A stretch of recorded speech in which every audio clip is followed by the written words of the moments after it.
long before the pyramids rose from the Egyptian sands, S. long before Stonehenge cast its first shadow. There was Sumer, a land of fertile soil and restless rivers, where the Tigris and Euphrates once whispered secrets to the first great cities of mankind. This is where civilization began, not with crude huts or scattered tribes, but with temples, laws, libraries, and ziggurats that scraped the skies. And buried deep beneath this ancient soil, on tablets hardened by fire and time, are stories that should not exist. Stories that feel less like mythology and more like memory. The Sumerians told of beings called the Anunnaki, those who came from the heavens to the earth. Not gods in the abstract sense, but literal visitors from the sky described in astonishing detail. They didn't just appear in flashes of light. They landed, they walked, they ruled. They taught humans agriculture, astronomy, and mathematics. They established kingships, built cities, and most mysteriously played a direct role in the creation of mankind. These aren't vague references buried in poetry. Rewritten in cuneiform, the earliest known form of writing, stunned to tens of thousands of clay tablets uncovered from the ruins of cities like Ur, Nippur, and Eridu. These tablets weren't meant to entertain. They were records, contracts, ledgers. And amid these official documents, there it is, the tale of how humans were made by beings from the sky. One such tablet tells the story of Enki and Ninhursag, two members of the Anunnaki, who combined the essence of the gods with the clay of earth to fashion a new being, a worker, a helper, us. Modern scholars call this myth a symbolic story to explain the origin of humanity. But when you read the text with modern eyes that know about genetic engineering, about DNA, about test tubes and splicing, the story begins to sound different. One tablet even describes a creature that did not hold his head upright, whose organs did not function. Another could not close his hands. Another urinated constantly. A list of early prototypes, failed experiments, till finally the successful version. A being who could speak, reason, and most importantly work. We were not created in love, the Sumerians said. We were engineered. The Anunnaki were not worshipped as omnipotent beings. In fact, they argued, bickered, made mistakes. They had families, rivalries, even political factions. Their leader Anu ruled from the heavens. His sons, Enki and Enlil, fought over control of Earth. Some Anunnaki sympathized with humans.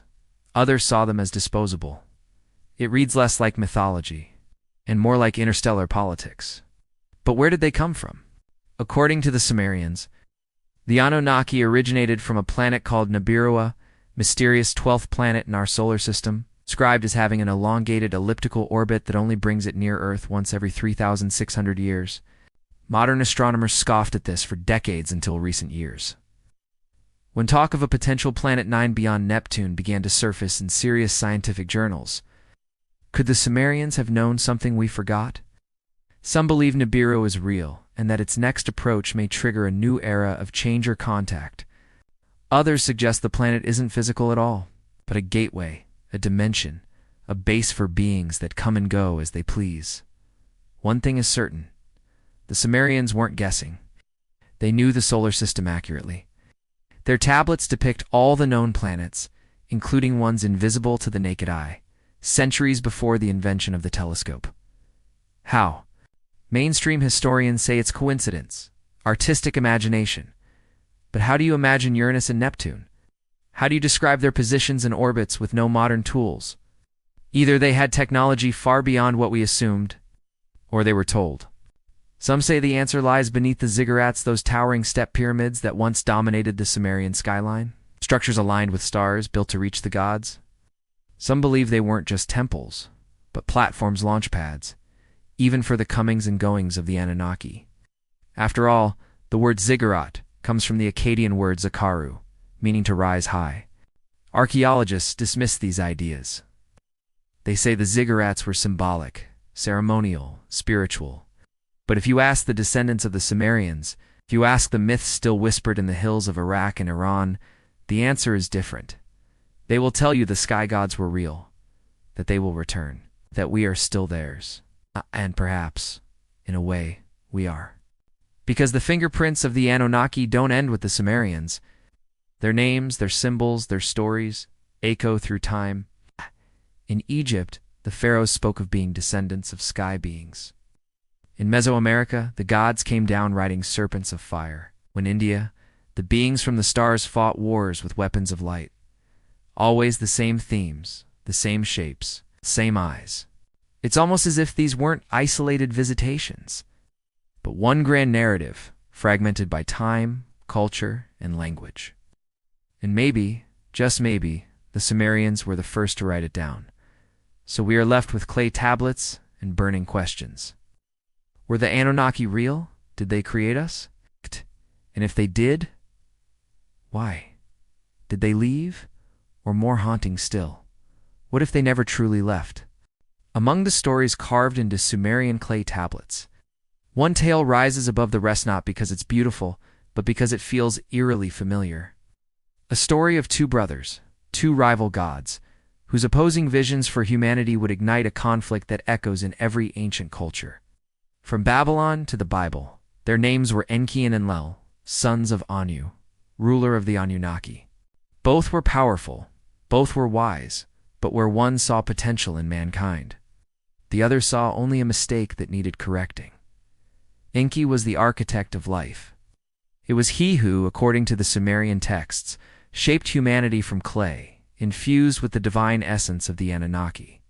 He walked among humans, taught them, nurtured them. He was a rebel among the gods, breaking cosmic law to help a species he saw as his children. Enlil, on the other hand, was a commander, a being of authority and order. Where Enki saw progress, Enlil saw noise, rebellion, defiance. Humanity in his eyes was flawed. They multiplied too quickly. They made too much sound. They questioned too often. He wanted them controlled or erased. It's a theme we've seen in countless myths. One creator, one destroyer. Light and shadow. But in the Sumerian version, it wasn't symbolic. It was war.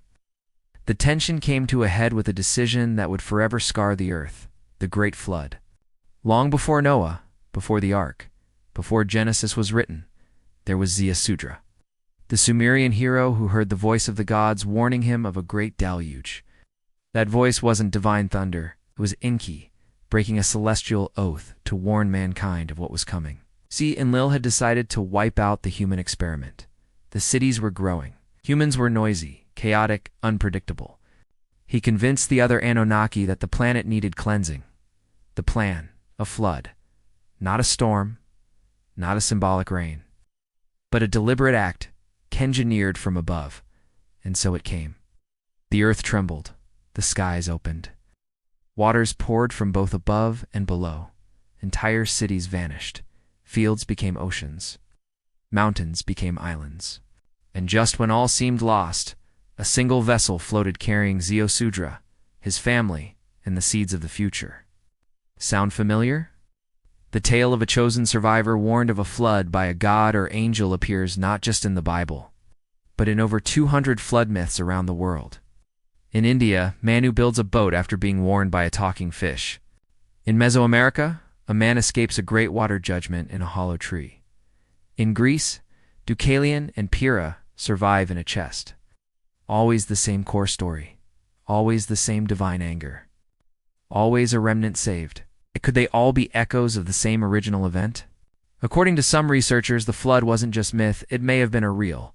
It's a catastrophic environmental shift, possibly caused by melting glaciers, comet impacts, or even an orbital event tied to the mysterious Nibiru. But in the Sumerian telling, it wasn't a natural disaster. It was engineered. And it raises an unsettling question. Why would advanced beings choose to destroy their own creation, unless that creation had somehow disobeyed? Some believe that by the time of the flood, humans had grown too independent. We were learning too fast. We were beginning to unlock secrets, perhaps even genetic ones, that the Anunnaki didn't want us to have. Enki had gifted us fire, knowledge, freedom, and Enlil wanted it buried beneath the waves. But Enki defied his brother, whispered to Ziusudra, gave him blueprints, wood, instructions. He ensured that when the waters receded, mankind would not only survive but rebuild. And when the flood ended, something changed.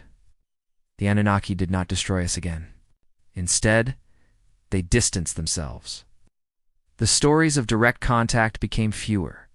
The gods became quieter, and in their place, kings ruled. Priests spoke on their behalf. Temples rose, not as landing pads, but as memorials. It was as if the age of open contact had ended, or perhaps it had simply gone to ground. Some believe that after the flood, the Anunnaki began working in secret, manipulating bloodlines, influencing leaders, steering human history, not with fire and thunder, but with whispers and symbols. The kingship, according to Sumerian texts, was lowered from heaven after the flood, but now only certain families could rule. Bloodlines became sacred. Knowledge became hidden. What were they hiding? There's another layer to the story, one that shakes the very foundation of human identity. Some texts suggest that the original genetic code of mankind included something more than just Anunnaki and earthly clay. A third element, a divine spark, a code that made humans not only capable of work, but of evolution, creation, of rebellion. And Lil may have seen it as a threat. Enki saw it as a gift. And if that's true, then maybe humanity wasn't just made to serve. Maybe we were made to inherit. What followed after the flood was a golden age of kings, sages, and sudden advancement. Writing systems emerged, cities were rebuilt, astronomical knowledge appeared with shocking precision. It was as if humanity had skipped steps, as if someone was helping from the shadows. Even today, the legacy of Enki and Enlil persists.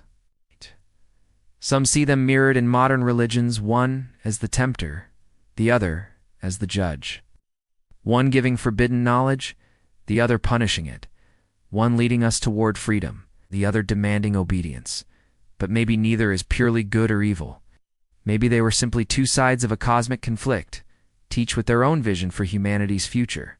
And maybe that battle still isn't over, because here we are, in an age of genetic engineering, AI, quantum computing, unlocking the very powers the gods once held. And as we stand at the edge of our own transformation, the ancient stories feel less like mythology and more like prophecy. Did the Anunnaki leave, or are they watching, waiting to see what we become? When the floodwaters withdrew and the world dried beneath a sullen sun, something profound had changed. The gods, the mighty sky beings who once walked among mortals, who taught, ruled, and reshaped the earth, were gone, or so it seemed. Their temples still stood, now hollow shells reaching toward a silent sky. Their names still whispered in smoke and incense, etched into stone, carved into memory. But the brilliant lights had vanished. No more roaring crafts from the heavens. No more glowing visitors from above.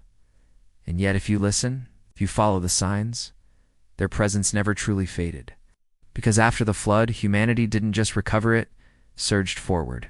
Almost as if someone was still guiding from the shadows. Almost as if the great exodus of the Anunnaki wasn't the end, but a relocation to Egypt, to the Andes, to the Far East, to lands untouched by summer's deluge. In ancient Egypt, the first pharaohs were not mortals at all. The texts speak of gods who ruled before Osiris, who came from the stars, brought knowledge of agriculture, and reigned as both king and deity. He was betrayed by his brother, dismembered, resurrected. A cycle of cosmic death and rebirth, eerily similar to Enki's story in Sumeria. Then came Thoth, the eye-besetted god of wisdom and writing. He was said to have penned the Book of Secrets, a text so dangerous it was sealed beneath the earth in a crystal chamber. Some say Thoth was a teacher. Cod this whisper, he was more an architect of thought, a custodian of celestial knowledge. Perhaps he was Enki himself. Under a different name, a new mask, in a different civilization. And just like that, the trail continues. Thousands of miles west, the Olmecs rose in Mesoamerica suddenly, mysteriously, without any slow crawl of development. They carved stone heads 20 tons heavy, gazing silently toward the stars. Their art, their cities, their myths, all appeared fully formed. And then, like a mirage, they vanished, leaving behind legacy and mystery. Their spiritual descendants, the Maya, believed in star gods who descended on beams of light. Their pyramids aligned with constellations, their rituals tied to Venus and the Pleiades. Their creation story, humanity shaped by gods, not born, not evolved, but made. Again, the pattern repeats. In India, ancient texts like the Mahabharata and Ramayana speak of Vimanas flying chariots of the gods, shooting across the sky like comets, wielding weapons of unimaginable power. Whole cities turned to ash in divine battles, written thousands of years ago. And then there's Sirius the dog star. The Sumerians venerated it. The Egyptians aligned their temples to its cycle, and the Dogon tribe in West Africa. They somehow knew Sirius was a binary system. They knew of Sirius be a dwarf star invisible to the naked eye. They described its orbit and density long before Western astronomers even knew it existed. Their source? Beings from the sky? Who are these beings that keep appearing across cultures, continents, and millennia? Some say they were the Anunnaki. Others say they were many races interstellar visitors who watched, nudged, and tested humanity over ages. But one thing is clear, the stories match, the faces change, the names change. But the shape of the story, the descent, the gift of knowledge, the departure remains the same. Maybe they didn't leave. Maybe they seeded. Maybe they left more than temples and tales. Maybe they left something inside us. Ancient bloodlines, kings, priests, rulers always claimed divine descent. Chosen ones, sons of heaven. The Sumerians spoke of half-god kings. The Bible mentions the Nephilim, born of the sons of God and the daughters of men. The pharaohs called themselves children of Ra. Were these simply metaphors or ancestral truths? Could part of the Anunnaki still walk among us not as giants or deities, but as inheritors? In our genes, in our curiosity, in our obsession with the stars. Some believe humanity is awakening, that we are beginning to remember. As we map DNA, launch satellites, create artificial intelligence, are we not retracing the path of those who once made us? Maybe the Anunnaki didn't disappear. Maybe they stepped back, waiting for us to catch up. Maybe, just maybe, they never left at all. Thank you for watching all of Episode 2 of Alien Landings Across Ancient Civilizations. If you've made it this far, you've just explored one of the most ancient and mysterious chapters in human history. From the sky gods of Sumer to the global echoes of the Anunnaki's legacy, you've followed the clues carved in stone, hidden in myth, and etched into the stars. Thank you for joining this journey through time, truth, and the edge of what we think we know. If this story resonated with you, if it made you wonder, doubt, or dream, then please take a moment to like, subscribe, and hit the notification bell. That simple click helps this channel reach more explorers like you and ensures you won't miss what's coming next. Because in Episode 3, we'll dive into the ancient texts of India, where flying Vimanas, starborn beings, and cosmic wars hint at a history far older and stranger than we've ever been told. Until then, stay curious, stay skeptical, and above all, stay watching the skies.